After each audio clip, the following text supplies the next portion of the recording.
We're now joined live from Washington, D.C. by Behnam Ben Taleblu, Senior Fellow of the Foundation for the Defense of Democracies. Good evening, and thank you for being here. Pleasure. Thank you.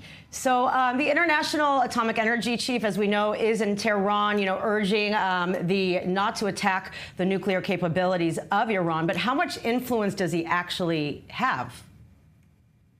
Well, Rafael Grossi has a very challenging job. He's been, in some cases, bolstered the Western position for pressure against the Islamic Republic, and on the other side, at times, helped to push back on the case for pressure, trying to delay said pressure, and try to do everything he can to hold together what's left of the monitoring and verification regime of the Islamic Republic's nuclear program with spit and gum and glue. So it's unlikely that his request will influence the national security strategy of Israel, which was recently shown to be able to take out Iran's most important foreign procured strategic air defense system. But nonetheless, the comments that he made come alongside meetings with Iran's former foreign minister, Mr. Araghchi, talking about a desire for nuclear diplomacy. And one would expect that desire to be wielded like a sword of Damocles, both over the outgoing Biden administration as well as the incoming Trump administration, to try to delay pressure and to put American pressure instead on Israel. Of course. So let's talk about, that they're saying they're not going to be pressured. Obviously, they felt pressured before from Trump's first term as president with the economic sanctions and whatnot. Is there reason to think that with Trump taking office again, something could proceed with those talks? Well, the very interesting thing about the cast of characters coming to form the national security cabinet of the new Trump administration is that they all are believers in some way or another of the Trump administration's first term Iran policy, which was maximum pressure.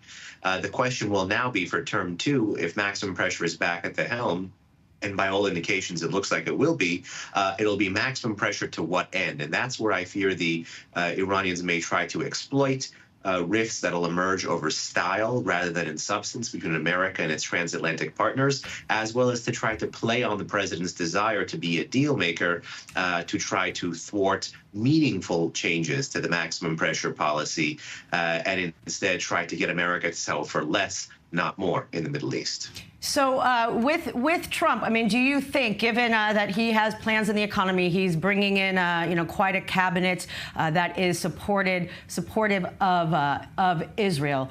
What obviously we can't predict the future, but what kind of influence does his taking over as the commander-in-chief could it have on more stability in the region?